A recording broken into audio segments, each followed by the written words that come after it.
Reality सुनने वालों को सना का सलाम। कहते हैं कि बेइज्जती का जवाब नहीं देना चाहिए। आराम से ना अपना रद्द-ए-अमल जाहिर करें, फासला रखें, ना बहस करें, ना झगड़ों में पड़ें, ना किसी ड्रामे में पड़ें। आराम से जो है ऐसे लोगों से फासला इख्तियार कर लें, ऐसे लोगों से दूरी इख्तियार कर लें। लेकिन जो है बहुत से लोग ऐसे होते हैं जिनसे बंदा फासला इख्तियार नहीं कर सकता, जिनसे बंदा दूरी इख्तियार नहीं कर सकता, पॉसिबल नहीं होता। जैसे अगर कोई हमारा रिलेटिव है, हमारी बेइज्जती कर रहा है, तो हम उससे दूर हो जाते हैं, हम उसके घर आना जाना छोड़ देते हैं, हम फासला रख लेते हैं, हम उससे दूरी इख्तियार कर लेते हैं। लेकिन कुछ रिश्ते ऐसे होते हैं कि जिनसे फासला इख्तियार करना औरत के बस में या किसी इंसान के बस में नहीं होता।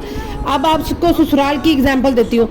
ससुराल में बहू को सारे बेइज्जत करते हैं, नंदे, सास, हस्बैंड, उसके देवर जेठ, वहाँ पे रहने वाले सारे लोग एक साइड पे रह के प्रोपोगंडा करते हैं और बहू को जलील करते हैं। और वही बहू जब आके अपने हस्बैंड से कहती है कि मुझे इन लोगों से तुम दूर कर दो, तो वो हस्बैंड अपनी बीवी का साथ नहीं देता। वो फिर बेचारी कहाँ जाए। जब वो हस्बैंड अपनी बीवी को नहीं अलग करता, नहीं अलग घर लेके देता, तो ऐसे केसेस में जो है वो औरत कैसे फासला इख्तियार करे। वो तो सड़ती बुढ़ती जलती वहीं पे रहती है ना, भले उसका रहने को दिल ही नहीं करता। ससुराल में बेइज्जत होने के बाद भी, इंसल्ट करवाने के बाद भी औरत वो घर नहीं छोड़ सकती जब तक उसका हस्बैंड उसके लिए स्टैंड नहीं लेता।